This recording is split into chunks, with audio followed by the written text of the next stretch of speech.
अस्सलामुअलैकुम, good morning Lahore. आप सब देखने वालों को सोहाब का सलाम। एक नया दिन, नई सोच और नई सुबह के साथ on the same time on your television screen. Happy Monday to all of you.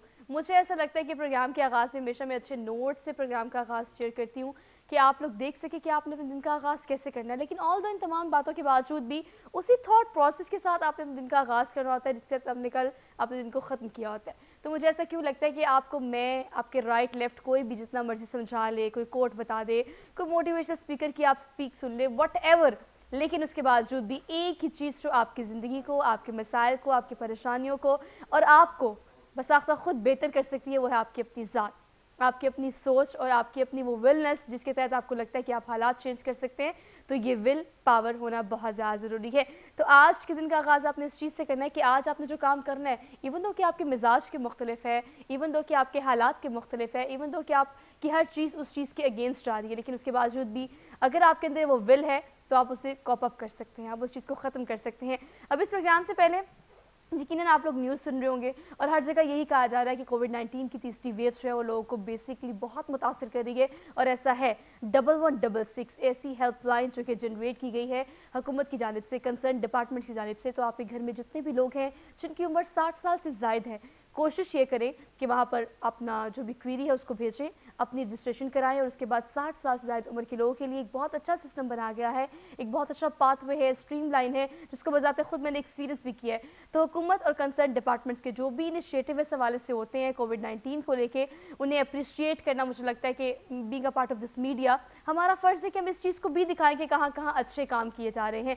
लेकिन हमेशा पूरा साल बहुत सारे प्रोग्राम्स किए हमने कोविड-19 पे, डिटेल में किए हैं, सिम्टम्स पे किए हैं और उसके बाद हमने रिकवरीज पर भी प्रोग्राम किए हैं। लेकिन कहा जाता है कि हिस्ट्री रिपीट इटसेल्फ, लेकिन ये वाहिद एक साल, एक ऐसा टेन्योर जो हमने कोविड-19 का देखा, हम चाहते हैं कि रिपीट ना हो।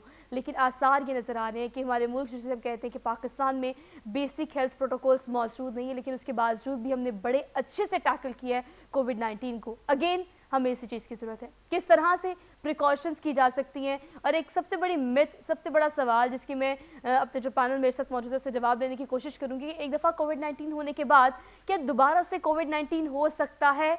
कितने टाइम के बाद हो सकता है? किस किस नौयत की बीमारियां अगर ऑलरेडी आपको है तो इसके बाद कोविड-19 कितना ज़्यादा इफेक्ट कर सकता है? ये और इस तरह के बहुत सारे सवाल, उनके जवाब आज के प्रोग्राम में लेने की कोशिश करेंगे। मेरे साथ जो पैनल मौजूद है, they have expertise in their own kind of field. उनका तारुफ मैं आपसे करा देती हूँ। डॉक्टर अब्दुल रहमान साहब हमारे साथ मौजूद हैं, कंसल्टेंट हैं और पल्मोनोलॉजिस्ट हैं, चेस्ट स्पेशलिस्ट हैं और इनसे आप जितनी भी आपकी क्वेरीज हैं आज के प्रोग्राम के और इससे कंसर्न लेके आप शामिल कर सकते हैं। हम इनसे इनके जवाब लेने की कोशिश करेंगे। अस्सलाम वालेकुम सर। वालेकुम सलाम। How are you sir? मैं ठीक ठाक। तो thank you so much for being here, good to see you. और उनके बिल्कुल साथ तशरीफ़ रखती हैं डॉक्टर जैन मंजूर इन्हें कहते हैं और ये post graduation training means gynaecologist हैं और ये एक सेंसिटिव टाइम पीरियड जो कि खातून की ज़िंदगी में होता है और उससे पहले उसके बाद कोविड-19 की सूरत हाल में what you should do, basically क्या करना चाहिए और किस चीज़ की प्रिकॉशंस बहुत ज़्यादा ज़रूरी है, वो हम इनसे जानने की कोशिश करेंगे। अस्सलाम वालेकुम, कैसी हैं आप? Fine, what about you? Thank you so much for being here. Good to see you. And both of you, thank you so much for making time for all of us. Actually, हमारा programme जिसमें मैंने कोशिश ये करनी है कि basics की बात की जाए, ग्राउंड रियलिटीज़। और मेरा मकसद कतई ये नहीं है कि मैं आपको डरा दूँ कि तीसरी वेव बहुत परेशान कुन है, ये हो जाएगा वो हो जाएगा, क्योंकि मुझे पता है कि तीसरी वेव को लोग उस तरह से ले ही नहीं रहे। अब बाहर की अगर बात की जाए डॉक्टर साहब, बाहर जो खौफ लोगों में पहले था, जो परेशानी लोगों में मार्च में पिछले साल में थी, अब वो चाहकर भी लोग अपने अंदर वो इंडल्ज नहीं कर पा रहे। वो खौफ लोगों में नहीं है। ये लोग इस लॉकडाउन को या जो भी आपने प्रिकॉशंस SOPs जारी किए हैं उसको बहुत फॉर ग्रांटेड लिया जा रहा है। क्या लगता है आपको कि तीसरी वेव जो है, कहा जा रहा है कि ये उससे भी ज़्यादा स्ट्रॉन्ग है जो कि हमने पिछले साल में एक्सपीरियंस की है? किस तरह की प्रिकॉशंस और किस तरह के मेजरमेंट्स आप सजेस्ट करते हैं कि घर में ही आपको लेने चाहिए, जो कि आम लोग हैं, जो कि कोविड से इफेक्ट है वो भी और जो कोविड से इफेक्ट नहीं है वो भी? अच्छा, प्रिकॉशंस तो चाहे फर्स्ट वेव हो, सेकंड हो या थर्ड हो, वही रहेंगी जो शुरू में बार बार बताई जा रही हैं। अब ये लोगों को खुद से चाहिए कि सोचें और सीरियस लें इस चीज़ को। जैसे हम देख रहे हैं कि केसेस रोज़ाना बढ़ रहे हैं, प्रिकॉशंस वही हैं। बाहर जाना है तो मास्क पहने, डबल लेयर करें तो ज़्यादा बेहतर है, फासला रखें अगर आपने कहीं बाहर जाना है, 6 फुट का कम से कम शुरू से बताया जाता है, और क्राउड्स जो हैं वहाँ पर जाने से परहेज़ करें। ये चीज़ें हैं। इसके अलावा जो चीज़ें हैं अपनी इम्यूनिटी बेहतर करने के लिए वो भी साथ ज़रूर करें। हाथ बार बार धोएं, सैनिटाइज़र का इस्तेमाल करें। ये चीज़ें शुरू से बताई जा रही हैं थर्ड वेव में। इसका इसका तो ऐसे कि हमने गर्दान अलाप अलाप के सबको बता दिया आपने ये करना है, लेकिन इसके बावजूद भी ये प्रैक्टिस हमें पिछले साल की निस्बत इस तीसरी वेव में लोग बहुत फॉर ग्रांटेड ले रहे हैं। सोशल डिस्टेंस का ख्याल हम नहीं कर रहे, प्रिकॉशनरी मेजर्स हम नहीं ले रहे, कमर्शियल एक्टिविटीज़ हमारी बहुत ज़्यादा हो गई हैं। किस नौयत की ये तीसरी वेव है, इस हवाले से गाइड कीजिएगा ताकि लोगों को पता लगे कि इसकी इंटेंसिटी भी उतनी ही है बल्कि उससे ज़्यादा है। जी, असल में ये तीसरी वेव का ये जो केसेस हमारे पास इसलिए ज़्यादा आ रहे हैं क्योंकि यही सोचा जा रहा है, बल्कि सोचा जा रहा है, ये बात तो साबित होगी कि पाकिस्तान में जो यूके का स्ट्रेन है, जो बरतानिया का स्ट्रेन है इस वायरस का, वो इस वक्त ज़्यादा आया हुआ है। कल भी शायद आपने सुना हो, जो NCOC के हेड हैं डॉक्टर असद उमर साहब, वो कह रहे थे कि 50% जो केसेस हैं वो पाकिस्तान में जो आ रहे हैं वो बरतानिया वाले वायरस बनी बरतानिया के जो किस्म है, स्ट्रेन है, उसके हैं। तो ये जो स्ट्रेन है ख़ास, ये एक तो बहुत तेज़ी से फैलती है। पुरानी स्ट्रेन के मुकाबले में ये कह सकते हैं कि उससे 2/3 यानी 3 टाइम आप कह लें ज़्यादा या उससे भी ज़्यादा तेज़ी से फैलती है। और इसके अलावा एक यूके की स्टडी ये भी ख़दशा ज़ाहिर किया है कि ये शायद जो है डेथ्स भी उससे ज़्यादा करेगी, लेकिन ये बात अभी साबित नहीं है। जो बात साबित है वो ये है कि ये फैलती ज़रूर ज़्यादा, यानी कि एक बंदा अगर पिछले वेव में 3 लोगों को इन्फेक्ट करता था, तो इस वेव में जो वायरस है ना वो 5 या 10 या उससे भी ज़्यादा लोगों को इन्फेक्ट करेगा। इंटेंसिटी पावर वो जिस तरह से फैलने की करता है जो है ना ज़्यादा इन्फेक्ट करता है। बिल्कुल बिल्कुल, लेकिन तेज़ी से उतनी फैलता है। एहतियाती जो है वो देखी जा रही है। अगर घर में देखा जाए, सवाल मेरा ये है डॉक्टर जैन आपसे कि जिन लोगों को कोविड हो गया है, ये बहुत बड़ी मिथ थी जिसको हमने बड़ा सॉर्ट आउट करने की कोशिश की, लेकिन इसके बारे में अभी भी कोई रिसर्च इस तरह से मौजूद नहीं है मार्केट में, या कोई हम हतमी फैसला नहीं कर सके। लेकिन आप क्या सजेस्ट करती हैं इस हवाले से कि कितनी देर के बाद आपको दोबारा से आपका इम्यून अगर कमज़ोर होता है, एंटीबॉडीज़ कम होती हैं, तो किस तरह से कोविड दोबारा से इफेक्ट कर सकता है? जैसे डॉक्टर साहब ने जिक्र किया यूके स्ट्रेन का, या अभी जो थाउजेंड्स ऑफ टाइप्स हैं कोविड वायरस की, तो उसमें जो 3 कंसर्न है ना हमारे, south Africa, Brazil and UK strain, उसमें ये है कि ये री इन्फेक्ट हो रहे हैं पेशेंट्स। लास्ट टाइम मेरे अपने एक कुलीग हैं, वो वेंटिलेटर पे गए और फिर वापस आए हैं, तो आफ्टर 1 ईयर वो दोबारा री इन्फेक्ट हुए हैं और रिपोर्ट हुआ है, इवन PCR पॉजिटिव उनका हुआ है, लास्ट ईयर भी था, अब भी हुआ है। तो इसकी जो इम्यूनिटी है आफ्टर 3 मंथ्स, जो लास्ट पेशेंट हैं रिपोर्ट हो रहे हैं, 6 मंथ्स के बाद पेशेंट रिपोर्ट हुए, 1 ईयर के बाद हो रहे हैं। तो कोई हार्ड एंड फास्ट रूल हम वो डिफ़ाइन नहीं कर पा रहे कि जो लास्ट ईयर इन्फेक्ट हुए हैं उनकी इम्यूनिटी कितनी लॉन्ग लास्टिंग हमें प्रोटेक्शन दे रही है और कितनी नहीं दे रही। लेकिन क्योंकि अब केस जो हैं दोबारा री इन्फेक्ट होकर रिपोर्ट हो रहे हैं, तो उस बेस पे हम कह सकते हैं कि लास्ट ईयर जो पेशेंट पॉजिटिव था वो अब भी री इन्फेक्ट हो सकता है। इसकी लॉन्ग लास्टिंग इम्यूनिटी नहीं है। अगर हम ये कहें कि अगर जैसे कुछ डिजीज़ ऐसी होती हैं जिनमें एक दफ़ा इन्फेक्शन हो गया, लाइफ लॉन्ग इम्यूनिटी है, लेकिन कोविड-19 में ऐसा नहीं है। इसकी इम्यूनिटी पे अभी तो रिसर्च और स्टडीज़ चल रही हैं। एक तो स्ट्रेन म्यूटेट कर गया है, दूसरा ये कि वही स्ट्रेन जो म्यूटेट हुआ है वो पिछले साल जिन लोगों को इन्फेक्शन हुई थी उनको दोबारा इन्फेक्ट करके प्रेजेंट कर रहा है, तो उसके ऊपर सारी अभी रिसर्च और स्टडीज़ चल रही हैं। अच्छा, मतलब डॉक्टर सैन ये आप कहना चाह रही है कि मैं एक बार फिर से इस बात को सेकंड करना चाहती हूँ, और मैं डॉक्टर आपसे भी इस हवाले से रिव्यू लूँगी कि बेसिकली जिनको कोविड हो गया डजंट मीन कि आपको कोविड होगा ही नहीं। ये बहुत बड़ी मिथ है जिसको मैं कोशिश करती कि मिसकंसेप्शन जो है वो आपका दूर किया जाए कि अगर एंटीबॉडीज़ ख़त्म हो जाती हैं या आपका इम्यून कमज़ोर हो जाता है, या फिर अगर यूके स्ट्रेन की बात की जाए तो ये कंपैरेटिवली पहले कोविड-19 से उसकी निस्बत ज़्यादा स्ट्रॉन्ग इफेक्ट करता है, ज़्यादा जल्दी इफेक्ट करता है, ज़्यादा जल्दी प्रिवेल करता है, तो कंपैरेटिवली इसकी इंटेंसिटी भी पहले से बहुत ज़्यादा है। मैं चाहती हूँ कि आप भी इस पर थोड़ा सा रिव्यू दें कि मैक्सिमम कितने टाइम तक आप सस्टेन कर सकते हैं। ये तो अंडरस्टूड सी बात है कि दोबारा आपको इफेक्ट कर सकता है बिकॉज इसकी इंटेंसिटी बहुत ज़्यादा है, लेकिन कितने टाइम तक एक कोविड-19 का पेशेंट जो कि रिकवर हो चुका है वो सस्टेन कर सकता है? अच्छा, इंटरनेशनली इस पे बहुत रिसर्चेज हो रही हैं, हो चुकी हैं, पब्लिश डाटा भी हुआ है। सब पहले जो, क्योंकि ये एक नई चीज़ है, एक नई डिजीज़ है, इसके बारे में रोज़ाना नई रिसर्च और हम खुद सीख रहे हैं, हम लर्न कर रहे हैं, साइंटिस्ट भी लर्न कर रहे हैं। इनिशियली दे सेड के 6 महीने तक प्रोटेक्ट है, लेकिन अभी जो रिसेंट CDC एक अमेरिका की जो है उनकी ऑर्गेनाइजेशन वो गाइडलाइंस रिलीज़ करती है, उसने 3 महीने यानी कि 90 डेज़ का एक टाइम पीरियड दिया है कि इस टाइम पीरियड तक आपको अगर कोविड हो गया एक दफ़ा तो 90 डेज़ की एक विंडो पीरियड या 3 मंथ्स की एक विंडो पीरियड है जहाँ दोबारा होने के चांसेस बहुत कम होते हैं। यानी कि 3 मंथ्स, अगर आपका मैं सिंपल सीधा जवाब दूँ तो कि 3 माह में एक दफ़ा हो गए तो उसके बाद 3 माह तक आप लेस चांस है कि दोबारा होगा। लेकिन फिर वही बात है कि ये कोई हतमी बात नहीं है, अभी भी रिसर्च चल रही है, अभी भी इस पे काम हो रहा है, अभी भी साइंटिस्ट इस पे मज़ीद देख रहे हैं कि ये 3 महीने वाली बात भी किस हद तक दुरुस्त है।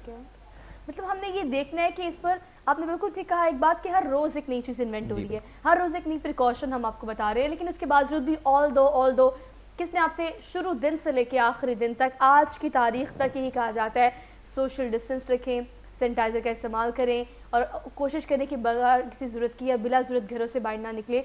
लेकिन इन तमाम चीज़ों के बावजूद भी अभी भी बहुत सारे लोग ऐसे हैं जो कि इस चीज़ को बहुत फॉर ग्रांटेड ले रहे हैं, इवन दो कि इनकारी लोग भी हमारे सामने हैं। तो इतनी बड़ी तादाद में अगर हम बात करें यूएस की, अमेरिका की, पेरिस की, इटली की, जर्मनी की, ये वो कंट्रीज़ है जो कि बेसिक हेल्थ प्रोटोकॉल्स रखती थी और ये क्लेम करती थी कि हमारे पास हर चीज़ का इलाज मौजूद है डिटेल के साथ, लेकिन हमसे बहुत ज़्यादा बल्कि कई दफ़ा ज़्यादा वो कंट्रीज़ जो है वो बुरी तरह अफेक्ट हुई है। वहाँ लॉकडाउन इतना सख्त है कि हम उसको यहाँ पर इमेजिन भी नहीं कर सकते। लेकिन उसके बावजूद भी बात कर लेते हैं डॉक्टर सैन उन ख़वातीन की जो घर में हैं। अब अगर आप बीइंग अ गायनाकोलॉजिस्ट बात करें या अगर बच्चों की बात की जाए, बड़ों की बात की जाए, जो ख़वातीन घर में रहती हैं एट द सेम प्लेस वो भी उतनी ही बुरी तरीके से इफेक्ट हो रही हैं। उसका क्या लगता है कि वो जो वर्किंग वुमेन है वो तो चले बाहर जाती है, जो घर में रहने वाली ख़वातीन है वो तो घर में ही रहती हैं, लेकिन उसके बावजूद भी जो आपका इम्यून कमज़ोर है तो आप घर से बाहर जा रहे हैं या घर के अंदर है वो चीज़ आपको उतना ही इफेक्ट कर रही है। घर में आने वाली चीज़ों को भी सैनिटाइज करना या उनसे भी आपका जो वो ट्रांसफॉर्म हो सकता है आपका वायरस जो है, इस हवाले से घर में ख़वातीन जो है उन्हें क्या प्रिकॉशंस करनी चाहिए? जो हमारी फीमेल्स हैं प्रोफेशनली वो लोग जब बाहर जाती हैं वो तो एक्सपोजर हो रहा है उनका, लेकिन जो फीमेल हाउसवाइफ्स हैं वो अपने आप को इस तरह देखें कि जो उनके घर में लोग आ रहे हैं बाहर से, they are the source of virus, वो वहाँ से लेके ट्रांसमिट कर रहे हैं उन लोगों को जो घर में हैं। ठीक है, उसके लिए ये नहीं है कि अगर वो घर पे हैं तो दे पीपल आर सिक्योर, मतलब अगर वो आइसोलेशन में है या घर पे हैं तो हाँ उनका एक्सपोजर कम है और रिस्क कम है, बट इट डजंट मीन कि उन्हें नहीं हो सकता, उन्हें भी हो सकता है उन लोगों से जो बाहर से घर पे आ रहे हैं और वायरस लेके आ रहे हैं। प्रिकॉशनरी मेजरमेंट्स में हमने साइको नहीं हो जाना कि घर से बाहर से कोई चीज़ आई है तो हर चीज़ को वॉश करने लग जाओ और सारा। हाँ, उसमें ये हो सकता है कि जो बाहर से बंदा है वो प्रॉपर अपने आप को फेस वॉश करे, सैनिटाइज कर ले और ड्रेस चेंज करना है तो कर ले। अदरवाइज इसके ऊपर भी मैं स्टडी पढ़ रही थी कि वो कह रहे हैं कि कोई हार्ड एंड फास्ट रूल नहीं है कि डेली बेस पे आप ड्रेस चेंज करो और सारा, एक रूटीन में तो बंदा करता है, आपका प्रोफेशनल ड्रेस और होता है और होम पे जो आप लेते हो। लेकिन अगर आप वो साइकी की तरफ जाना शुरू हो जाओ कि आती कपड़े चेंज, जूते change, socks, to some extent वो हेल्पफुल है, लेकिन ना भी करें तो एटलीस्ट मिनिमम जो है वो ये कहते हैं कि आप फेस वॉश करो और हाथ वॉश कर लो और शूज़ चेंज कर लो। एक ये हो गया। दूसरा ये कि जो घर में आने वाली चीज़ है लाइक वेजिटेबल्स हैं, फ्रूट्स हैं, या इन चीज़ों पे क्वेश्चन किया जा रहा है तो उसमें यह है कि हाँ हम तो वैसे भी रूटीन में वॉश करके यूज़ करते हैं तो उनको करें, लेकिन बाकी आप ये कह रहे हैं कि घर की सारी चीज़ों को आप जो है उस पर लग जाएंगे, मतलब ये तो फोबिया वाला एलिमेंट है वो आप में कम होना चाहिए। और मैंने ये चीज़ बहुत सारे लोगों में देखी भी है, मतलब मैंने लोगों को देखा कि उन्हें फोबिया हो गया हर चीज़ का, हर चीज़ से डरना और हर चीज़ को एक्स्ट्रा ऑर्डिनरी तरीके से आपने उसको डील करना है। अब इससे ये सवाल पैदा होता है डॉक्टर साहब कि जो आपकी सस्टेनेबिलिटी है इस वायरस की वो सरफेस पे कितनी ज़्यादा है। हमने जो पहले रिसर्च की थी, पहले स्टडीज़ की थी, पहले मैंने प्रोग्राम्स किए थे, टेबल सरफेस पे, शीशे पे, आपके हाथ पे, आपके कपड़ों पे कितनी देर तक ये वायरस सस्टेन करता है, इसके बाद ये इफेक्ट करता है। उससे पहले अगर आप सैनिटाइज कर लेते हो या धो लेते हो तो इट विल बी वैनिश्ड। ठीक है, इसमें जो क्वालिटी या मटेरियल पे डिपेंड करता है कि कौन सा मटेरियल है। रेंज है इसकी 4 घंटे से लेके इससे भी ज़्यादा 6 घंटे या उससे भी ज़्यादा, डिपेंड करता है कि किस चीज़ पे वायरस बैठा है। लेकिन इससे ज़्यादा मैं समझता हूँ कि जो इम्पॉर्टेंट चीज़ है समझना ये कि वायरस आप में कैसे मुंतकिल होगा। अगर किसी चीज़ से वायरस फॉर एग्जांपल पड़ा भी हुआ है तो ये समझना ज़रूरी है कि आप में कैसे आएगा। नंबर 1 तो इसका वो एयर के थ्रू ही ट्रांसफ़र है अभी भी, यानी कि किसी शख्स को जिसमें कोरोना वायरस है ऑलरेडी उसी से ही आपको ट्रांसमिट होने के ज़्यादा चांसेस हैं। तो ये नंबर 1। नंबर 2, अगर सरफेस पे आपने अपना हाथ लगाया और वही हाथ अपने आप मुंह पे लगा रहे हैं आप या अपनी आंखों में लगा रहे हैं तो तभी ट्रांसफ़र होगा। तो आप अपने हाथ कभी गंदे हाथ मुंह पर लगाए ही ना, आंखों में लगाए ही ना। घर तो अपना हर किसी को साफ़ करना आता है, साफ़ करते भी हम, लेकिन बाहर जब जा रहे हैं आपको शक है यानी पता है कि वायरस एक वबा फैली हुई है तो किसी भी गंदी चीज़ को अगर आपके हाथ लग भी गए, आपके हाथ गंदे हैं तो मुंह और आंखों को मत लगाएं जब तक आप सैनिटाइज़ नहीं कर लेते, जब तक आप धो नहीं लेते। तो इस चीज़ में अगर हम पड़े रहेंगे कि कितनी देर तक इस सरफेस पे मौजूद है तो आई थिंक कि हम फिर वो किसी और तरफ जाना शुरू हो जाएंगे। मेन चीज़ वही है कि आपके हाथ साफ़ होने चाहिए, आपने डिस्टेंसिंग रखनी है, कहीं भी वायरस मौजूद है आप सेफ़ रहेंगे। आप बाहर जाएँ, मास्क पहने, कहीं भी वायरस है आप सेफ़ रहेंगे। आपके हाथ धुले हुए किसी सरफेस पे वायरस जितनी मर्जी देर तक बैठा हुआ है वो आपके अंदर नहीं आ सकता जब तक आप खुद अपने हाथ से उसको मुंह की तरफ ना लाएं या अपनी आंखों में ना लगाएं। मतलब ये चीज़ इंपॉर्टेंट है, अल्टीमेटली वही प्रिकॉशंस इंपॉर्टेंट है। प्रिकॉशंस वही हैं, चीज़ें वही हैं, बार बार एक ही बात को करके समझाना। मकसद सिर्फ ये कि आप ज़रा सा इस चीज़ को देख के क्रिटिकली एनालिसिस करें कि हाँ यही वो चीज़ें हैं, बगैर किसी दवाई के, बगैर किसी सिरप के, बगैर किसी प्रिस्क्रिप्शन के आप सिर्फ बच सकते हैं। तो किससे? प्रिकॉशन से। मतलब वो परहेज़ इलाज से बेहतर है। ये तो इलाज की तरफ हम जा नहीं रहे, इट्स ऑल अबाउट परहेज़ कि आप परहेज़ कैसे करते हैं। डॉक्टर जैन, आप इस हवाले से क्या कमेंट करेंगी कि हम अगर बच्चों की बात करें तो बच्चों का इम्यून सिस्टम और बूढ़ों का इम्यून सिस्टम सेम होता है। अब 1166 की जो हेल्पलाइन मैंने आगाज़ में इसका जिक्र किया कि आप जाएँ, अपने आप को आप रजिस्टर्ड करें, उसके बाद 60 साल से ज़्यादा उम्र के जो लोग हैं उन्हें वहाँ पर अच्छे से वैक्सीनेशन की जा रही है। वैक्सीन के हवाले से मिसकंसेप्शन ये है कि 2 दिन पहले, ग़ालिबन 4 दिन पहले वज़ीर-ए-आज़म पाकिस्तान ने वैक्सीनेशन कराई एंड रिसेंटली उनका टेस्ट जो है वो पॉजिटिव आ गया। अब ये भी एक हम आइडियल को देखते हैं और हम देखकर हम परसीव करते हैं। अब आम आवाम में ये कंसेप्शन आ गया कि वैक्सीन के बावजूद भी उनका टेस्ट पॉजिटिव आ गया, अब वो पहले ही वो कोविड इफेक्ट कर चुका था या वैक्सीन के बाद इफेक्ट किया है समथिंग। इस तरह की मिसकंसेप्शन ज़रा दूर कीजिएगा।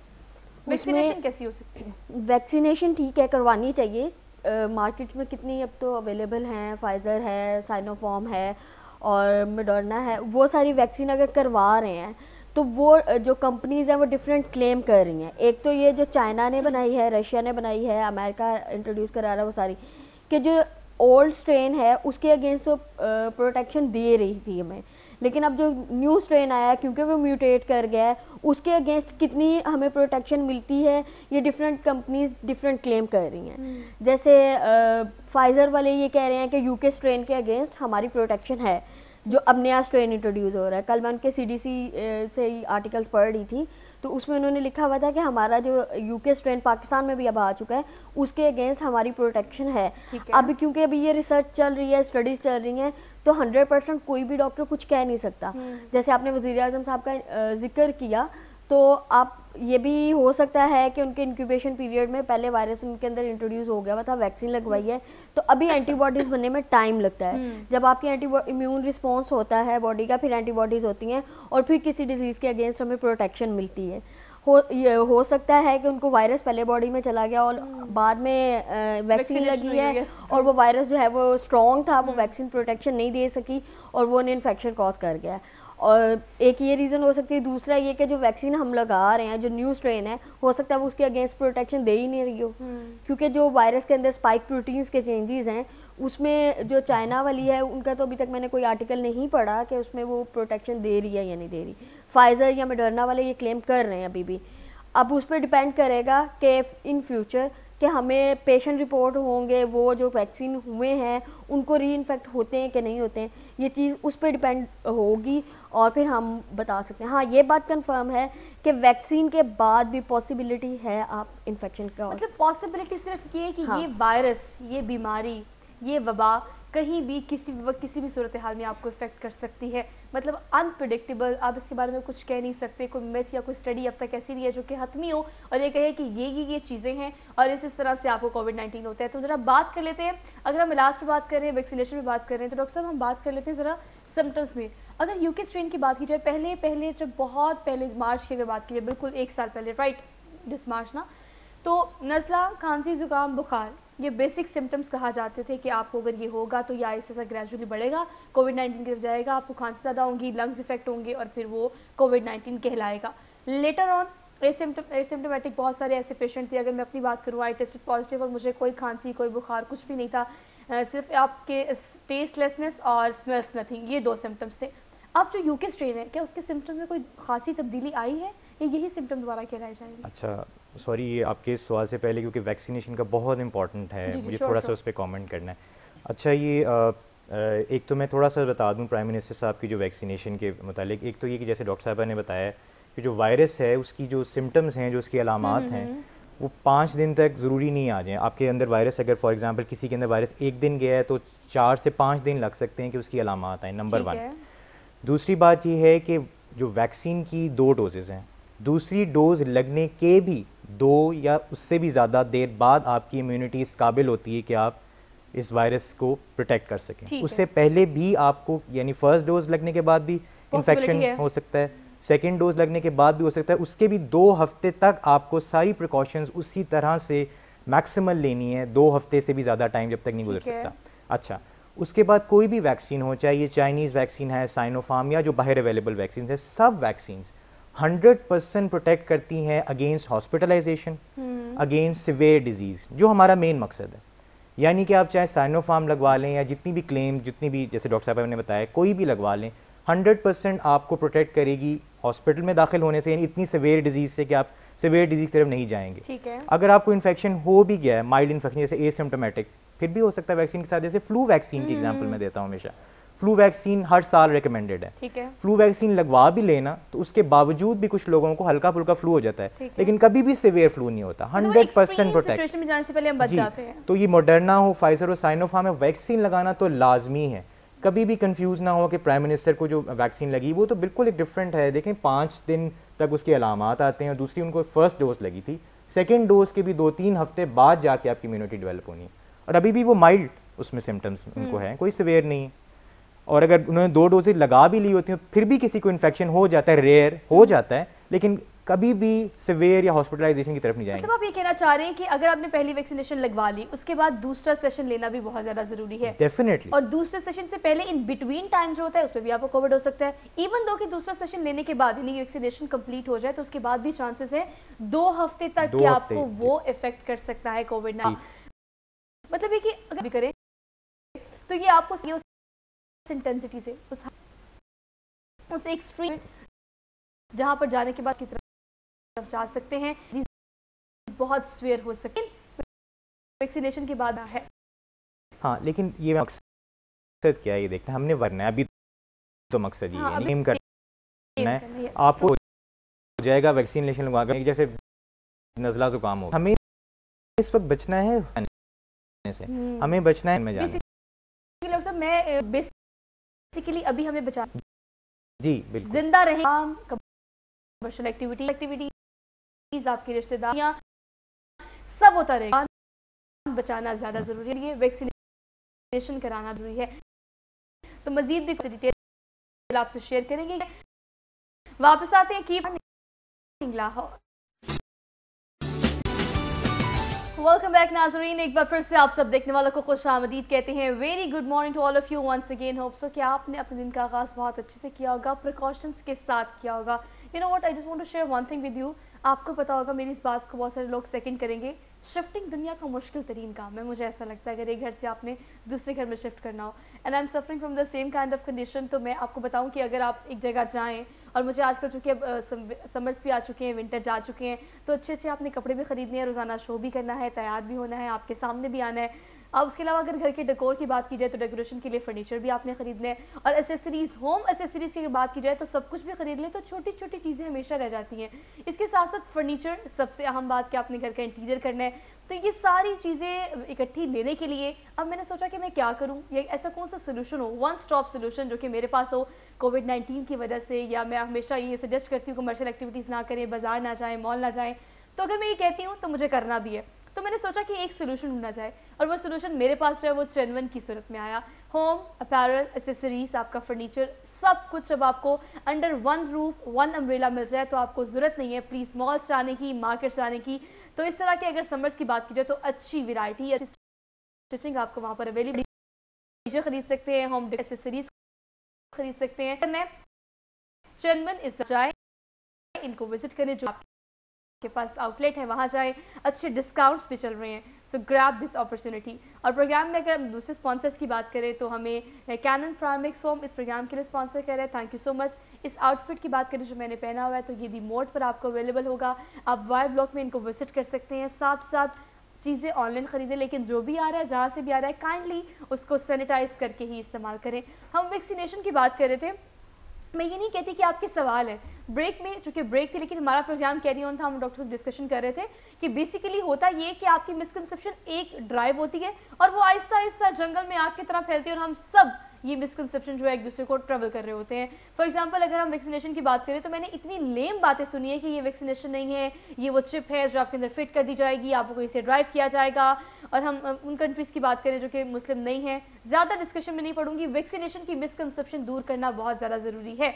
एक बात आप सब सुन लें जो मैं चाहती हूँ कि डॉक्टर साहब भी सेकंड करें कि वैक्सीनेशन कोविड-19 से प्रिवेंशन नहीं है, ये आपको बचा नहीं सकती कोविड-19 से या फिर इस वायरस से। हाँ, आपकी इंटेंसिटी को कम कर सकती है, आपको अस्पताल जाने से बचाया जा सकता है, या हो सकता है कि आपकी ज़िंदगी बचाई जा सकती हो।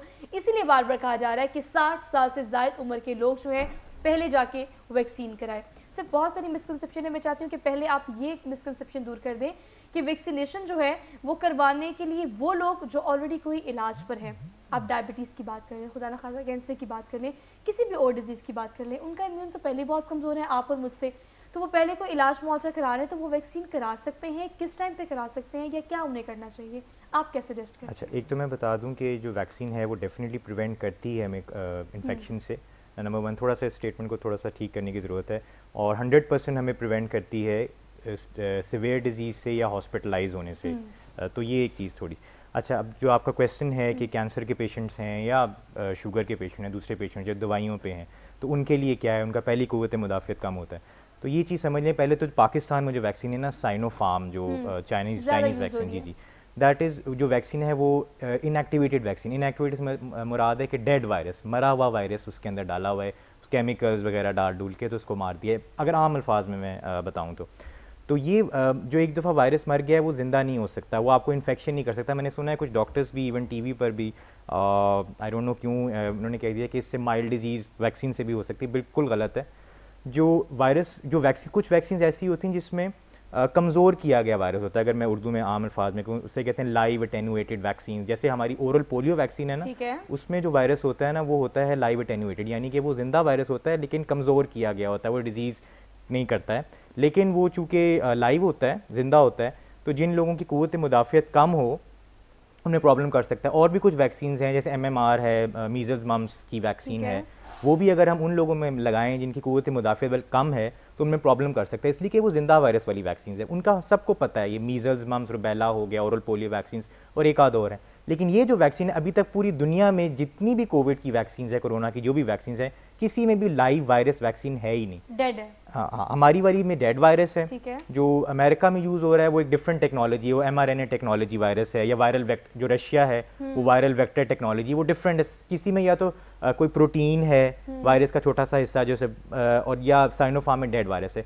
तो आपको चाहे आप जिस मर्जी ड्रग्स पे हैं, इम्यूनोसप्रेसेंट यानी क़ुव्वत मुदाफ़ियत कम करने वाली ड्रग्स पे हैं, इवन कि अगर आप कीमोथेरेपी पे भी हैं जो कैंसर पेशेंट्स को करवा रहे हैं, खुदा ना खास्ता आपको HIV भी है, तो तब भी आपके लिए वैक्सीन बिल्कुल सेफ़ है। माइल्ड डिजीज़ भी नहीं कर सकती वैक्सीन आपको। हाँ, वैक्सीन के साइड इफ़ेक्ट्स होते हैं, जैसे कुछ लोगों को हेडेक और कुछ लोगों को फीवर भी हो जाता है उससे, लेकिन दैट इज़ नॉट डिजीज़, वो डिजीज़ नहीं कर रही, वो उसके साइड इफ़ेक्ट्स हैं। दूसरी बात ये है कि हाँ, ये ज़रूर है कि जो लोग ऐसी इम्यूनोसप्रेसेंट्स पे या कीमोथेरेपी पे हैं, उनमें चूँकि वैक्सीन का काम ये कि जब वो वैक्सीन आपने पेशेंट को लगाई है, उसके बाद उसके खिलाफ बॉडी ने बनानी है एंटीबॉडीज़, यानी कि उसके खिलाफ हथियार बनाने हैं। तो जिन लोगों का क़ुव्वत मुदाफ़ियत पहले से कम होगा ना, या जिनमें पहले से वो ऐसी ड्रग्स ले रहे हैं जो क़ुव्वत मुदाफ़ियत कम करती हैं, उनमें वो हथियार उस तरह से नहीं बन पाते, ये प्रॉब्लम ज़रूर आती है। तो हम ये ज़रूर कहते हैं, बल्कि इसकी वैक्सीन की गाइडलाइंस में ये भी है कि अगर आप किसी इम्यूनोसप्रेसेंट यानी ऐसी कुछ ड्रग्स पे हैं तो आप डिले कर दें, अपनी जो ड्रग्स हैं कुछ देर के लिए ना लें। ऐसी 2 हफ्ते का भी टाइम पीरियड दिया गया है जो CDC गाइडलाइंस है, लेकिन फिर भी अगर आप नहीं डिले कर सकते तो वैक्सीन फिर भी आपने लगवानी है। अच्छा, ऑल दो हम बार बार इस चीज़ को एम्फसाइज करके आपको ये बताना चाह रहे हैं कि वैक्सीनेशन इस वक्त की अहम ज़रूरत है। बिल्कुल, आपको वैक्सीनेशन करानी है। हम अगर ये बात करें कि वैक्सीनेशन के बाद भी आपको कोविड हो सकता है, तो हम ये बात एक तरफा कर रहे हैं। वैक्सीनेशन के बाद ये भी पॉसिबिलिटी कि आपको कोविड ना हो, आप प्रिवेंशन बिल्कुल आपकी हो सके और आप उससे बच सके। लेकिन हम बार बार इस चीज़ को एम्फसाइज इसलिए कर रहे हैं कि आपको बताएं कि आपको एक्सट्रीम पर जाने से रोका जा रहा है। ये कोविड-19 जैसी वबा किसी को कहीं भी किसी भी वक्त लग सकती है, वो आपने वैक्सीनेशन कराई हो या ना कराई हो, लेकिन वैक्सीनेशन उस इंटेंसिटी को कम कर सकती है और ये भी हो सकता है कि आप कोविड-19 से बच जाए। इट डजंट मीन कि आपने वैक्सीनेशन लगवाई है तो आप कोविड-19 से बच नहीं सकेंगे। 2 हफ्ते का टाइम लगता है, लेकिन 2 हफ्ते के बाद वो चीज़ें ठीक हो जाती हैं, मतलब आपके अंदर वो एंटीबॉडीज़ बनना शुरू हो जाती हैं, वो इम्यून स्ट्रॉन्ग होना शुरू हो जाता है कि अगर कोविड ने आना भी है, आप पर इफेक्ट करना भी है, तो आप बच सकते हैं। इसमें अगर मैं परसेंटेज बता दूं, जो हमें वैक्सीन लग रही है ना साइनोफार्म, 80% चांस है, उसमें 79 का एग्जैक्ट फिगर है, 80% में कर लेता हूँ, 80% चांस है कि आपको इन्फेक्शन ही नहीं होगा, 80% साइनोफार्म के लिए।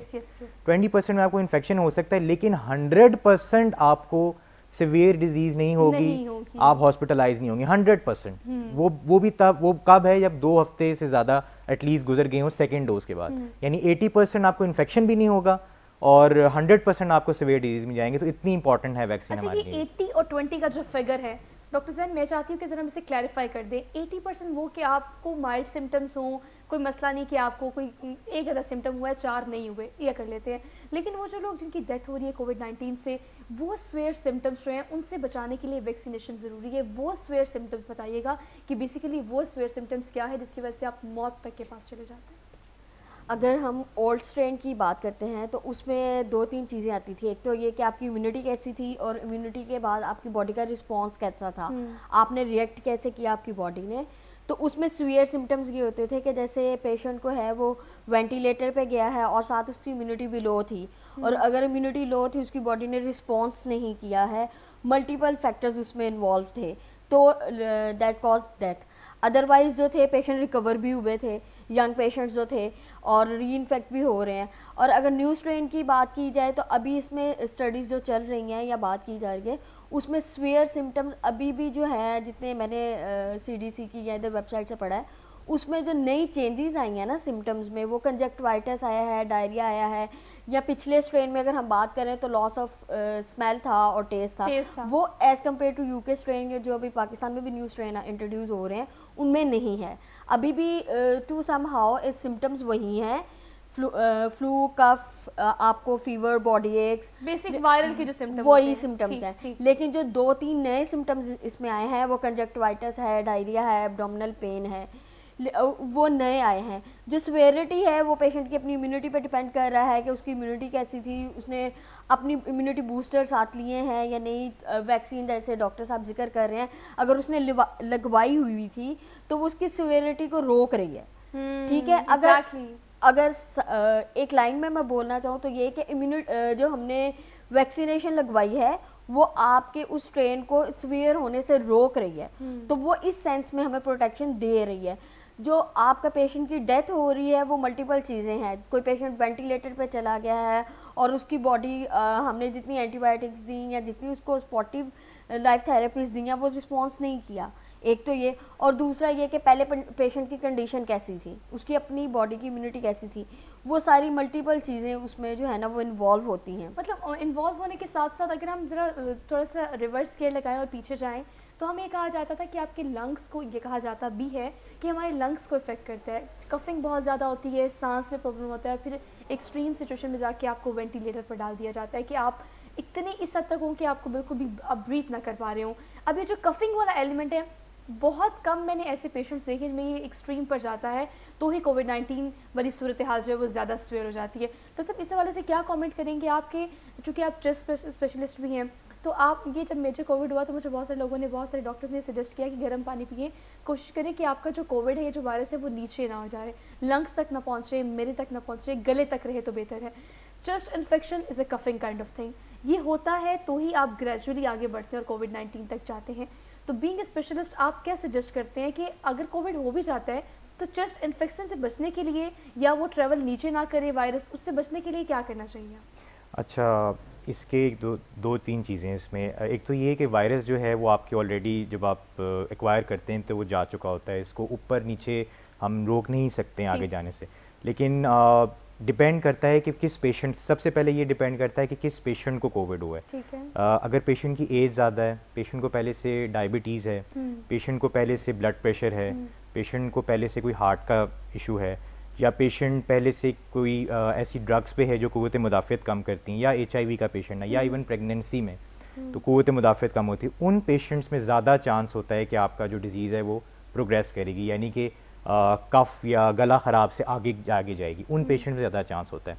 फिर ये है कि जब आपको सिम्टम्स इस तरह के आ रहे हैं तो ऑब्ज़र्व करना बहुत ज़रूरी है। ऑब्ज़र्व इन द सेंस कि आप डॉक्टर को भी दिखाएं, खुद भी ऑब्ज़र्व करें कि कहीं मेरा सांस तो नहीं अब ख़राब होना शुरू हो गया। अगर चलने से या किसी तरह से भी आपका सांस ख़राब होना शुरू हो गया है, then you need to hurry, यानी कि then you need to show to the doctor. अगर आपने नहीं दिखाया हुआ, कंसल्ट करना ज़रूरी है कि वो फिर अगर उसी टाइम पर फिर ट्रीटमेंट लिया जाए तो फिर आप आगे जो है ना बीमारी आगे बढ़ने से उस वक्त हम रोक सकते हैं डॉक्टर्स। यानी कि जो ट्रीटमेंट है वो हम अगर अर्ली स्टार्ट कर लें उन पेशेंट में जिनका सांस ख़राब हो रहा है, तो वो आगे प्रोग्रेस करने से हम उनको रोक सकते हैं। क्योंकि जो कोविड-19 का जो ट्रीटमेंट है वो बेसिकली जो हम देते हैं हॉस्पिटल्स में, उन्हीं पेशेंट को देते हैं जिनका सांस ख़राब हो रहा है। बाकी जिनका गला ख़राब है या जिनके माइल्ड सिम्टम्स हैं, बॉडी एक्स हैं, दर्दें वगैरह हैं, वो घर में रह के भी सिंपल कैल्शियम लें, जिंक यूज़ करें, विटामिन डी यूज़ करें, अच्छी अपनी डाइट रखें, तो that is enough for them. मसला सिर्फ तब होता है जब आपको सांस लेने में मसला सांस है, और एक आध और चीज़ें हैं जी। श्योर। सांस का प्रॉब्लम, ब्लड में ब्लड आना शुरू हो जाए आपको स्पुटम के अंदर, या फिर ओल्ड एज में कहते हैं कि ओल्ड एज में अगर आपके खाना पीना बहुत कम है, या ओल्ड एज वाले पेशेंट्स ड्राउजी हो रहे हैं, ड्राउजी से मुराद है ज़्यादा सोना लग पड़े हैं, ज़्यादा होश कम कर रहे हैं, तो ये भी थोड़े से वार्निंग साइंस उसमें आ जाता है। लेकिन कंसल्ट ज़रूर करना चाहिए, क्योंकि डॉक्टर्स के पास कुछ ऐसे टेस्ट होते हैं ब्लड के या एक्सरे को, जिसमें वो देख के बता सकते हैं हाँ इसमें चांस है कि ये आगे प्रोग्रेस कर सकता है, तो वो उसी को वहीं पर ही टैकल कर लें। लेकिन मोटा मोटा अगर मैं बताऊँ तो वही, अगर सांस आपका ख़राब हो रहा है ना, तो definitely you need to rush. ये बेसिक ऐसी चीज़ है जिसको देखकर आपको रियलाइज़ करना चाहिए कि अब मेरी कंसल्टेशन बहुत ज़्यादा ज़रूरी हो गई है। डॉक्टर सैन क्या सजेस्ट करेंगे, कैसे कंक्लूड करेंगी देखने वालों को इस हवाले से कि आप तीसरी हो, दूसरी हो या पहली हो, कोविड-19 जैसी वबा वेव जो है इसको हमें प्रिकॉशनली देखना पड़ेगा, हमारे पास कोई सोल्यूशन नहीं है इसका? मैं इसको यही कहूँगी कि हमें प्रिवेंटिव मेजरमेंट्स पे ज़्यादा फोकस रहना चाहिए। पहली तो बात ये कि हमारा अगर किसी को कोविड-19 होता है तो खुदारा एक्सेप्ट करो कि मुझे हो गया। फर्स्ट ऑफ ऑल हमारे अंदर जो मिथ्स, फॉल्स थॉट्स हैं, पहली तो बात पेशेंट जो है ना वो बताते नहीं हैं। इवन पेशेंट की हमने ये ऑब्ज़र्व किया है कि हमारे पास हॉस्पिटल में पेशेंट आ जाता है, कोविड PCR पॉजिटिव होता है और वो नहीं बताता। हमारे पेशेंट्स की, बाकी वार्ड के पेशेंट्स को हो जाता है, डॉक्टर्स कैच कर देते हैं, वो बताता नहीं है। पहली बात ये कि अगर हो गया है तो एक्सेप्ट करो और ऑनेस्टी से आगे बता दो। डरने की ज़रूरत नहीं है कि आप डर के भागने से कुछ नहीं होगा। आपको एक्सेप्ट करके, एडमिट करके आगे चलना चाहिए और उसके बाद आपने उसको टैकल करना है। अगर सिम्टम्स आ रहे हैं तो उनको सिम्टम्स का ट्रीटमेंट लेना है अपने डॉक्टर से। डॉक्टर साहब आप ये कहना चाह रहे हैं कि आपकी अखलाकी जिम्मेदारी भी है कि आपको अगर कोविड हो गया है तो आपने खुद के साथ साथ लोगों को भी बचाना है। एग्जैक्टली, अपनी फैमिली को बचाना है। आप उन डॉक्टर्स को भी तो देखो ना जो आपकी खातिर हॉस्पिटल में सरेंडर करके पेशेंट्स को ट्रीट कर रहे हैं, आप उनको भी इन्फेक्शन स्प्रेड कर रहे हो। दूसरा ये कि हमारी प्रिवेंटिव मेजरमेंट्स ही हमें लेनी पड़ेंगी, इसके अलावा हमारे पास बेसिकली कोई सोल्यूशन है नहीं। और बार बार हम सब मिलकर इस बात पर एम्फसाइज सिर्फ इसीलिए कर रहे हैं कि हमारे पास इसके अलावा सोल्यूशन कोई नहीं है। Thank you so much both of you, बहुत प्रोडक्टिव डिस्कशन रही। प्रोग्राम को इस पॉइंट पर कंक्लूड कर देते हैं कि आपने बहुत अच्छी बात की कि हमारे front liners, doctors, paramedical staff, nurses, front liners में पुलिस भी आती है, वो तमाम लोग हैं जो कि सरेंडर करके आपकी जिम्मेदारी निभा रहे हैं, आपका ख्याल रख रहे हैं कि आप लोग जो घर में महफूज रहें। तो फिर आपकी जिम्मेदारी क्या है? अगर कोविड-19 के बेसिक सिम्टम्स भी आपको होते हैं तो अपने आप को ऑब्जर्व करें, कंसल्ट करें, और अगर ये चीज़ हो जाती है तो खुदारा इसको छुपाए नहीं। ये कोई ऐसी अछूत बीमारी नहीं है। इससे सिर्फ ये होगा कि आपसे मुंसलिक 4 लोग इफेक्ट हो जाएंगे और आप जो है अपनी जिम्मेदारी अच्छे तरीके से नहीं निभा सकेंगे। तो ये एक ऐसी वबा है कि आपको जिम्मेदारी दिखानी पड़ेगी, अपने आप को लेके भी और अपने इर्द गिर्द लोगों को भी लेके। आज के प्रोग्राम से अपनी मेज़बान सोहा अफजल को दीजिए इजाज़त। इंशाल्लाह आपसे मुलाकात होगी कल। अपना बहुत सारा ख्याल रखिएगा और काइंडली कोविड-19 की वजह से प्रिकॉशंस ज़रूर कीजिएगा। अल्लाह हाफ़िज़।